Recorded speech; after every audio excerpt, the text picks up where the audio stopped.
Pumper কিচেনে আপনাদের সকলকে স্বাগত। আজকে আমি আপনাদের সামনে একটা নতুন ধরনের রেসিপি নিয়ে চলে এসেছি। আজকের আমি একটা নতুন ধরনের টিফিন রেসিপি নিয়ে হাজির হয়েছি। বাড়িতে থাকা মাত্র কয়েকটি উপকরণ দিয়ে আজকের টিফিনটা আমি বানাবো। এই টিফিনটার টেস্ট হয় অসাধারণ। তাহলে চলুন শুরু করা যাক আজকের রেসিপি। আর আপনাদের কাছে সম্পূর্ণ ভিডিওটি দেখার অনুরোধ রইল। বিকালে এই মজাদার টিফিনটা বানানোর জন্য দেখুন আমি দুটো মিডিয়াম সাইজের আলু ছাড়িয়ে নিয়ে খুব ভালো করে ধুয়ে নিয়েছি। এবার আমি একটা গ্রেটার নিয়েছি। গ্রেটারের যেটা সব থেকে ছোট ছিদ্র, এই ছোট ছিদ্রের মাধ্যমে আলুগুলোকে আমি খুব ভালো করে গ্রেট করে নেব। দেখুন দুটো আলু আমি খুব ভালো করে গ্রেট করে নিয়েছি। আলুগুলো বেশিক্ষণ এইভাবে রাখবেন না, রাখলে আলুগুলো কালো হয়ে যাবে। আমি একটা পাত্র নিয়ে নিলাম। এই পাত্রের মধ্যে আলুগুলো আমি তুলে নিলাম। এবার এটাকে আমি জল দিয়ে খুব ভালো করে ধুয়ে নেব। দেখুন গ্রেট করা আলুটা আমি এই জলের মধ্যে ভালো করে ধুয়ে নিয়েছি। এবার এটাকে আমি খুব ভালো করে এইভাবে হাতের মাধ্যমে চেপে জলটা একদম নিগড়ে বার করে দেব। দিয়ে এই পাত্রের মধ্যে রেখে দিলাম। এইভাবে সব আলু থেকে খুব ভালো করে জল বার করে নিতে হবে। এবার আমি 3টে কাঁচা লঙ্কা নিয়েছি। 3টে কাঁচা লঙ্কা আমি টুকরো টুকরো করে কেটে নেব। কিছু ধনেপাতা নিয়ে নিয়েছি। ধনেপাতার গোড়ার দিকটা আমি কেটে বাদ দিলাম। এবার ধনেপাতাগুলোকে আমি টুকরো টুকরো করে কেটে নেব। গ্যাসটা জেলে দিয়ে আমি একটা ফ্রাই প্যান বসিয়ে দিয়েছি। আর গ্যাসের ফ্লেমটাকে আমি মিডিয়াম রেখেছি। ফ্রাই প্যানটা একটু গরম হয়ে গেছে। এর মধ্যে আমি দিয়ে দিলাম সাদা তেল। তেল আমি খুব বেশি দেব না, অল্প পরিমাণে দিলাম। তেলটাকে আমি একটু ভালো করে গরম করে নেব। দেখুন তেলটা গরম হয়ে গেছে। তেলের মধ্যে দিয়ে দিলাম ছোট চামচের হাফ চামচ রসুন। এবার এর মধ্যে দিয়ে দিলাম গোটা জিরে ছোট চামচের 1 চামচ। দিয়ে দিলাম 3টে কাঁচা লঙ্কা কুচিয়ে রেখেছিলাম সেই লঙ্কাটা। এবার গ্যাসের ফ্লেমটাকে লো রেখে আমি এই মশলাগুলো একটু ভালো করে নাড়াচাড়া করে নেব। মশলাগুলো আমি একটু ভালো করে নাড়াচাড়া করে নিয়েছি। এবার এর মধ্যে দিয়ে দিলাম আদা বাটা, এই চামচের হাফ চামচের একটু কম। আবার এটাকে খুব ভালো করে নাড়াচাড়া করে নেব। এবার যে আলুটা আমি গ্রেট করে রাখলাম আলুটা দিয়ে দিলাম। আলুটা দেওয়ার পর গ্যাসের ফ্লেমটাকে মিডিয়াম রেখে আমি আলুটাকে খুব ভালো করে নাড়াচাড়া করে নেব। দেখুন আলুটাকে আমি মশলার সাথে 3 থেকে 5 মিনিট ধরে ভালো করে নাড়াচাড়া করে নিয়েছি। এবার এর মধ্যে আমি দিয়ে দিচ্ছি 1.5 কাপ জল। দেখুন আমি একটা এরকম কাপ ব্যবহার করেছি। এই কাপে 1.5 কাপ জল দিয়ে দেব। আবারও গ্যাসের ফ্লেমটাকে মিডিয়াম রেখে আলুটাকে জলের সাথে খুব ভালো করে নাড়াচাড়া করতে হবে। মিডিয়াম ফ্লেমে 3 থেকে 4 মিনিট ধরে আমি এটাকে খুব ভালো করে নাড়াচাড়া করে নিয়েছি। এবার এর মধ্যে আমি দিয়ে দেব, দেখুন যে কাপের আমি জল ব্যবহার করেছিলাম সেই কাপের 4 ভাগের 3 ভাগ সুজি আমি এর মধ্যে দিয়ে দিলাম। এবার এই সুজিটাকে এই মিশ্রণের সাথে খুব ভালো করে মিক্স করতে হবে। সুজিটা দেওয়ার পর গ্যাসের ফ্লেমটাকে একদম লো রেখে খুব ভালো করে এটাকে মিক্স করতে হবে। সুজি প্রচুর পরিমাণে জল খুব তাড়াতাড়ি অ্যাবজর্ব করে নেয়, তাই গ্যাসের ফ্লেমটাকে লো রেখে এই প্রসেসটা করতে হবে। এইভাবে কন্টিনিউ নাড়াচাড়া করতে হবে। আমার একটু জলের প্রয়োজন হয়েছে তাই আমি একটু জল দিচ্ছি। আপনাদের যদি জলের প্রয়োজন হয় অবশ্যই একটু জল দিয়ে দেবেন। একদম সামান্য পরিমাণ আমি জল ব্যবহার করলাম। এবার এর মধ্যে আমি দিয়ে দিলাম ছোট চামচে 1 চামচেরও একটু কম লবণ। আজওয়ান দিয়ে দিলাম সামান্য পরিমাণে। এই চামচের 3 ভাগের 1 ভাগ দিয়ে দিলাম গোলমরিচ। ছোট চামচের 1 চামচ দিয়ে দিলাম চিলি ফ্লেক্স। এবার সমস্ত উপকরণ দিয়ে এটাকে খুব ভালো করে মিক্স করতে হবে। এই মিশ্রণটাকে কন্টিনিউ নাড়াচাড়া করতে হবে, নতুবা ফ্রাই প্যানের গায়ে লেগে যেতে পারে। এইভাবে আমি কন্টিনিউ সমস্ত মিশ্রণ ভালো করে মিক্স করব। দেখুন সমস্ত মশলা আমি খুব ভালো করে মিক্স করে নিয়েছি। এবার এর মধ্যে দিয়ে দেব, আমি এখানে অর্ধেকটা লেবু নিয়েছি, পাতিলেবু। এই পাতিলেবুর রস আমি সামান্য পরিমাণে দিয়ে দেব। আবারও মিশ্রণটাকে খুব ভালো করে নাড়াচাড়া করে নেব। দেখুন 10 থেকে 15 মিনিট আমি খুব ভালো করে এটাকে নাড়াচাড়া করে কষিয়ে নিয়েছি।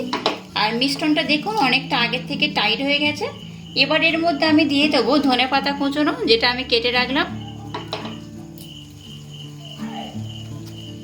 ধনেপাতা দেওয়ার পর মিশ্রণটাকে আরো 2 মিনিট ধরে খুব ভালো করে নাড়াচাড়া করে নেব।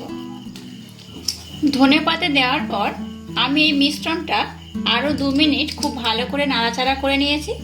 আর আমার একটু লবণের প্রয়োজন পড়েছিল, তাই আমি এখানে লবণ ব্যবহার করেছি একটু। আপনারাও টেস্ট করে লবণটা দিয়ে দেবেন, না আপনাদের যতটা লবণের প্রয়োজন ততটা দিয়ে দেবেন। এবার আমি গ্যাসটাকে বন্ধ করে দিলাম। আমার মিশ্রণটা একদম রেডি হয়ে গেছে। দেখুন এখানে আমি একটা ট্রে নিয়ে নিয়েছি। ট্রেটা আমার অনেকটা বড়, আপনাদের হাতের কাছে যে পাত্র থাকবে সেই পাত্র ব্যবহার করবেন। আর এই ট্রের মধ্যে আমি অল্প পরিমাণে তেল দিয়ে দিলাম। এবার একটা ব্রাশ নিয়েছি, এই তেলটাকে ব্রাশ দিয়ে খুব ভালো করে আমি চারধারে লাগিয়ে নেব। সম্পূর্ণ ট্রেটা আমার যেহেতু প্রয়োজন নেই, যতটা আমার লাগবে ঠিক ততটা পোর্শন আমি তেল দিয়ে খুব ভালো করে ব্রাশ করে নেব। যে মিশ্রণটা আমি বানালাম সেই মিশ্রণটা এবার আমি এই পাত্রের মধ্যে দিয়ে দিলাম। সমস্ত মিশ্রণটা আমি পাত্রের মধ্যে দিয়ে খুব ভালো করে ঠান্ডা করে নেব। দেখুন সমস্ত মিশ্রণ আমি এই পাত্রের মধ্যে দিয়ে দিয়েছি। এবার এই মিশ্রণটা এই পাত্রের মধ্যে আমি খুব ভালো করে সেট করে নেব। খুব পাতলা করে আমি সেট করব না, আর খুব মোটা করেও করব না। দেখুন এইভাবে ভালো করে পাত্রের মধ্যে এটা সেট করে নিতে হবে। দেখুন সমস্ত মিশ্রণ আমি খুব ভালো করে পাত্রের মধ্যে সেট করে নিয়েছি। এবার এর মধ্যে আমি দিয়ে দিচ্ছি সাদা তিল। আমি এটা নর্মাল সাদা তিল ব্যবহার করছি, ভেজে নিইনি। এর উপর ভালো করে একটু ছড়িয়ে দেব। এটা দিলে এর টেস্ট যেমন দুগুণ বেড়ে যাবে, তেমন দেখতেও খুব সুন্দর হয়। আপনাদের হাতের কাছে যদি তিল না থাকে তাহলে আপনারা নাও দিতে পারেন, এটা অপশনাল। গরম অবস্থায় তিলটাকে দেওয়ার পর আবারও এই একটা চামচ দিয়ে এটাকে খুব ভালো করে সেট করে দিতে হবে। দেখুন এটাকে আমি খুব ভালো করে সেট করে দিয়েছি। এবার এটাকে আমি খুব ভালো করে ঠান্ডা করে নেব। আপনাদের যদি খুব তাড়া থাকে তাহলে আপনারা ডিপ ফ্রিজে দিয়েও এটা ঠান্ডা করতে পারেন। এটাকে আমি ফ্রিজে রাখবো না, এটাকে আমি রুম টেম্পারেচারে রেখে ভালো করে ঠান্ডা করে নেব। আধা ঘন্টা হয়ে গেছে, মিশ্রণটা খুব ভালো করে আমি ঠান্ডা করে নিয়েছি। এবার একটা ছুরি নিয়েছি, ছুরির মাধ্যমে এটাকে চৌকো শেপে আমি কেটে নেব। এইভাবে আস্তে আস্তে চৌকো শেপ দিয়ে এগুলোকে ভালো করে কেটে নেব। খুব তাড়াহুড়ো করে কাটবেন না, তাহলে ভেঙে যেতে পারে। একটু আস্তে আস্তে ধীরে ধীরে এইভাবে সমস্ত মিশ্রণটা আমি কেটে নেব। দেখুন এগুলো চৌকো শেপে আমি খুব সুন্দর করে কেটে নিয়েছি। এবার এগুলোকে এইভাবে তুলে নিতে হবে। দেখুন কত সুন্দর হয়েছে, কোথাও লেগে যায়নি, একদম পরিষ্কার উঠে গেছে। এইভাবে সবগুলো আমি উঠিয়ে নিলাম। গ্যাসটা জেলে দিয়ে আমি একটা কড়া বসিয়ে দিয়েছি। গ্যাসের ফ্লেমটাকে হাই রেখে আমি কড়াটা খুব ভালো করে গরম করে নিয়েছি। এবার এই কড়ার মধ্যে আমি দিয়ে দিলাম সাদা তেল। গ্যাসের ফ্লেমটাকে হাই রেখে তেলটাকে আমি খুব ভালো করে গরম করে নেব। দেখুন তেলটাকে খুব ভালো করে গরম করে নিয়েছি। এবার গ্যাসের ফ্লেমটাকে মিডিয়াম রেখে আমি যে আলুর যে টিফিনটা বানিয়েছি এটাকে এবার ভেজে নেব। আর দেখুন এই যে আলুর টিফিনটা আমি বানিয়েছি, এই কাঁচা অবস্থায় আপনারা কিন্তু ফ্রিজে স্টোর করে রাখতে পারেন 1 সপ্তাহের জন্য, মিনিমাম 1 সপ্তাহের জন্য আপনারা স্টোর করতে পারেন। যখন মন করবে খাওয়া তখন এগুলো ভেজে খেতে পারেন। এবার এগুলো আমি তেলের মধ্যে ছেড়ে দিলাম।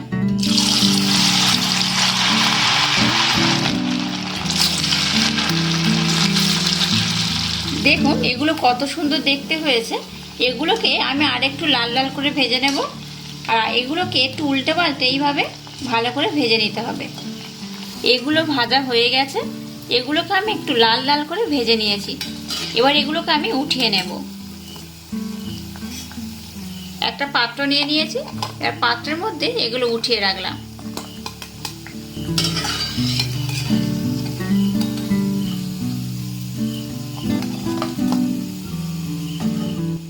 এইভাবে আমি সবগুলোকে খুব ভালোভাবে ভেজে নেব। দেখুন আলু দিয়ে যে টিফিনটা আমি বানালাম সেটা একদম রেডি হয়ে গেছে। আর কত সুন্দর দেখতে হয়েছে দেখুন, আর কত ক্রিস্পি হয়েছে দেখুন। আওয়াজ শুনতে পাচ্ছেন? দারুণ ক্রিস্পি হয় এগুলো। আর এগুলো আমি তো আপনাদেরকে আগে বলেছি যে আপনারা এগুলো কাঁচা অবস্থায় ফ্রিজে স্টোর করেও খেতে পারেন। দারুণ টেস্ট হয়, অপূর্ব খেতে হয়। এর সাথে যদি একটু দেওয়া যায় টমেটো সস আরও দারুণ লাগে। আপনারা বাড়িতে অবশ্য আমার মতো করে একবার হলেও ট্রাই করবেন। বাচ্চা থেকে বড় সবাই খুব পছন্দ করবে। আমি আপনাদেরকে একটা ভেঙে দেখাচ্ছি এটা কত সুন্দর হয়েছে। দেখুন কত সুন্দর হয়েছে দেখুন, ভিতরে আলুর পুরটা রয়েছে আর বাইরে তো মোচমোচ করছে। দারুণ টেস্ট হয় এগুলো। আর আমার এই রেসিপিটা যদি আপনাদের ভালো লাগে তাহলে অবশ্যই আমার চ্যানেলটাকে লাইক, শেয়ার, কমেন্ট এবং সাবস্ক্রাইব করবেন। আর পাশে থাকা বেল আইকনটা প্রেস করে দেবেন। আজ টাটা, আবার দেখা হচ্ছে নতুন কোনো রেসিপি নিয়ে।